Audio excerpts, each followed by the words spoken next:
Podcast. Presented by XFL2K.com. With your host, Tron Hawkins. Welcome to This is the XFL Podcast. I am your host, Tron Hawkins. Back after a couple of weeks, just chilling. Slow news week. But today I'm going to talk about a quarterback battle that's going on in the NFL. A few weeks ago, Olive Luck said he was watching all the quarterback battles and everything that's going on in camp. And one particular he mentioned was in Seattle between Geno Smith and Paxton Lynch. So I'm going to talk about both guys and kind of tell you who I think is going to lose and who might end up in the XFL. First, I'm going to talk about Geno Smith. Geno Smith went to school at Virginia. He was a second-round pick, 39th overall by the Jets, which is where most quarterbacks go to die. In his time in the NFL, he also was the backup for the Giants and backup for the Chargers, and he became the first African-American quarterback to start for the Chargers in team history. So that's kind of interesting. He was born in Lakemont, Georgia. He's still young. He's only, 28, about to be 29 in October. So still young. He had his ups and downs in the NFL. He's kind of known more for one incident that happened in the locker room than he is what he did on the field. He finished his career in Broward County High School as the third best passer in county history and was named ESPN's top 150 prospect list. He chose to attend West Virginia over Florida State, South Florida, Boston, and surprisingly Alabama. I think this is before Alabama was what they are now, obviously. If he knew now what he knew then, what he didn't know then, I think he would have went to Alabama, to be honest with you. He probably would have won some national championships like everybody else does that go there. His freshman year, Smith saw some action as a backup to Jarrett Brown. His first snap in the regular season came against Auburn. He completed 5 or 8 passes for 50 yards and a pick. He would also see action against Syracuse, Marshall, Louisville, and in the Gator Bowl against Florida State. In his freshman year at West Virginia, Smith completed 32 of 49 passes, 309 yards, 1 touchdown, 1 pick, and also has 7 yards rushing on 17 attempts as the backup. He finished his freshman season with 81.1 quarterback rating. So, 2010, he was Smith's first year as the starter. He completed 241 of 372 passes for 2,760 yards, 24 touchdowns, and 7 picks. Also had 217 yards on 106 attempts. He ended up beating Coastal Carolina 31-0 in his first career start. He also brought him back against Marshall that year. Fourth quarter comeback victory. They was down 21-6. Smith led the first drive from the Mountaineers' 4-yard line. Marshall was leading 21-19. Bill Stewart elected to go for a 2-point conversion. Smith completed a pass to Jox Sanders in the back of the end zone to 2-point conversion. They went on to win the game in overtime by score 24-21. He finished that game with 32 of 45 passes, 316 yards, and a touchdown. He also rushed for only 13 yards and 14 attempts. He led the Big East in passing and passing efficiency after 2 games. These comebacks is what NFL guys and probably XFL guys look for. They want to know if you got what it takes to be down in a game and lead your team back, to be a leader, to get your guys down the field. So that's what they look for in the NFL. And this guy could do it. And he also didn't turn over the ball a lot. His sophomore season, he had 24 touchdowns and just 7 picks.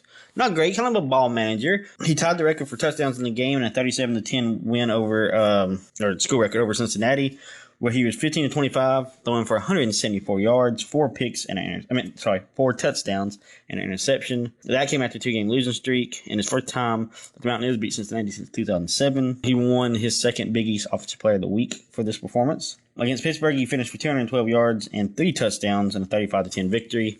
So you see he's throwing touchdowns, but he's not getting a lot of yards. He's game managing. He's putting himself in that situation to be able to get touchdowns. He's not throwing any picks. He's just kind of ball managing. And that's what, again, back then in the NFL, it was a quarterback league, but it ain't what it is now. But I think that's why he got picked by the Jets, because back then they had a running game for the Jets, had a good running game, Chris Johnson and them. And he just had time to run the ball off, and then when he was asked to throw, just get the job done. They lost in the Chance Sports Bowl to North Carolina State 23-7. He didn't have a great game, 196 yards passing, a touchdown, and a pick. However, in his junior year, with a rival new football coach Dan Holgerson and a new passing-based offense, Smith saw his numbers improve. In the fourth game of the season against number 2 LSU, Smith set a school record for completions with 38 and attempts with 65, and he threw for a career-high 463 yards. However, they lost 47-21. With 372 passing yards against Cincinnati, he tied the Big East record with his 7th 300-yard game of the season. He tied the record that was set by Brian Brom. He set the single-season school record for pass completions with 291 yards, pass attempts 448, and yards, 3741, and a win against Pittsburgh. All three of those records were previously held by Mark Bollinger. Again, Mark Bollinger was a great quarterback. So, I mean, that's pretty good company to be in, and he actually was a pretty good quarterback for West Virginia. Do I think he was a franchise quarterback for a team, though, for the NFL? I don't think so. I mean, I think that's what the Jets screwed up at. I think he was maybe a project. As a senior, Smith put together some great statistical performances for the Mountaineers. In the season opening victory over Marshall, he finished 32 of 36 for 323 yards, 4 touchdowns. In the next game, a victory over James Madison, he went 34 of 39, 411 yards, and 5 touchdowns. Since this new coach got to West Virginia, he started just bombing the ball. Like, he actually got to let loose a little bit. On September 29th against Baylor, he had a career day, 45 of 51, 656 yards, and 8 touchdowns in a 70-63 victory. In the next game over Texas, he finished with 268 yards, passing 4 touchdowns to help them go to 5-0. After the win, though, the season started to falter. Despite some solid individual results, Smith and the Mountaineers dropped the next 5 games. On November 23rd, Smith had 236 yards passing, 2 picks over Iowa State. The problem is with his numbers. In his senior year, he went to Big 12. Big 12 ain't got no defense.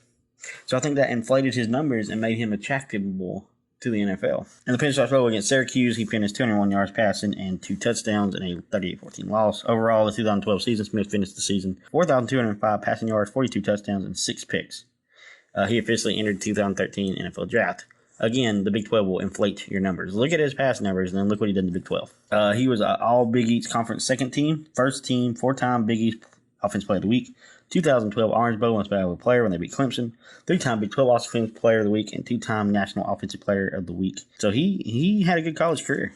Smith received an invitation to the NFL Scouting Combine, where his performance was received by scouts who highlighted his athleticism but noted his ball placement needed improvement. Smith was widely regarded as top prospect alongside E.J. Manuel, who also was a dud.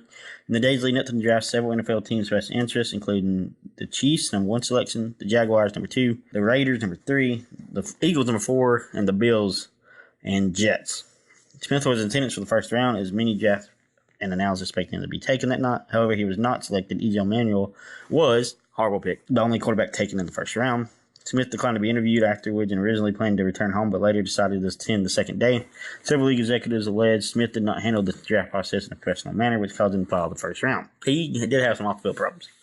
While analysts pointed to the late season decline as a senior at West Virginia, which exposed his flaws as the primary reason. But the thing about that excuse is, why did they not notice that? Why didn't they mention that during the lead up to the draft? Like, why did they wait until, oh yeah, he fell out, we knew he was going to fall out. No, he didn't. General manager John Idzik, following his selection, stated Smith would compete with Mark Sanchez in training camp. They took him 39th overall. Smith fired his agency, Select Sports Groups, upon the completion of the draft and sought new representation. He ended up signing with Rock Nation Sports on May 22nd, 2013, with Kimberly Mullally serving as his representative. Smith worked out in the home state of Florida during the offseason, prompting questions whether or not he had spurned Sanchez by not attending Sanchez's Jets West summer camp in California. Sanchez said it was no big deal. Smith signed a 4-year, $5 million contract on July 22nd with $690,000 workout bonuses. Smith made his professional debut during the preseason. Smith made his starting quarterback at the preseason after Sanchez suffered a shoulder injury against the Giants. Against Tampa Bay, he completed 24 of 38 passes for 256 yards and a touchdown. They went on to win the game on a late game-winning field goal, thanks to him drawing a late hit penalty for his wide receiver. He struggled against Patriots like everybody does. He threw 3 interceptions, and the Jets lost 13-10. It was a winnable game. He didn't turn over those balls. We don't know where he might be at now. Against the Bills, Smith completed 16 of 29 passes, 331 yards, a rushing touchdown, and passing with 2 touchdowns and 2 picks, and they won 27-20. He became the first rookie in franchise history to throw for 300 or more yards. But again, he struggled again. But the next week, he beats the Falcons on Monday Night Football. I mean, it was one of those things where every other week, he would do good and then do bad. Like, he wouldn't throw any picks, and the next game, he'd throw 3. He ended up completing his rookie season with 3,046 yards passing, 12 touchdowns, and a shocking 21 interceptions. He had more interceptions in his NFL season than he pretty much did his whole college career. He struggled in the 2014 season. He passed for a NFL career high, 358 yards and 3 touchdowns in a game against Miami in the final game of the regular season. And he also had a perfect passer rating. It's the 6th perfect game in Jets history, and the only one that happened in the 2014 season. However, that year he only had 2,525 passing yards, 13 touchdowns, 13 picks, and 13 starts. So 1 touchdown and 1 pick a game. I mean, that's average. I mean, he was an average quarterback after that. So in 15, he was caught in an altercation with mate. He suffered a fractured jaw, and he was actually he underwent surgery. Ryan Fitzpatrick led the team while he was gone, and he only appeared in one game, throwing 2 touchdowns and a pick all year. Smith was played back up the rest of his career, and then in 2019, May 15th, he signed with the Seahawks, compete against Paxton Lynch to be a backup for Russell Wilson. His career in the NFL, 6,182 passing yards, 29 touchdowns, and 36 picks. He was sacked 81 times. He set a Jets record for most passing yards in a single season by Rick with 3,046 yards. You know, like I said, he was a decent quarterback that got his numbers padded in the Big 12, and the Jets probably shouldn't have took him in the second round. Was he a decent quarterback in college? Yes. But the NFL game was too much for him, and that's why he threw pick after pick. And then when he was okay, he was just okay. So the next guy I'm going to talk about might be a bigger bust than him. So that brings us to the second guy in this quarterback battle in Seattle, and it's Paxton Lynch. He was drafted in the first round by the Denver Broncos. He was drafted 26th overall out of Memphis. His college career, after starting his freshman year at Memphis, Lynch was named the Tigers starting quarterback in 2013. He started all 12 games, completing 203 of 349 yards passing, 2,056 yards, 9 touchdowns, and 10 picks. That sounds like a first rounder. As a sophomore in 2014, Lynch started all 13 games. He completed 259 of 413 yards passing, on pass attempts for 3,031 yards, 22 picks, and 22 touchdowns, and 9 interceptions. That's better. He improved. And that's what you want to see from a redshirt freshman. You want to see him improve week by week by week. And he did that. Lynch named MVP of the 2014 Miami Beach Bowl, completing 306 yards passing for 4 touchdowns and 3 rushing touchdowns. He had 7 total touchdowns. And his scrambling ability, I think, is what won over NFL scouts. As a junior in 2015, Lynch again started all 13 games.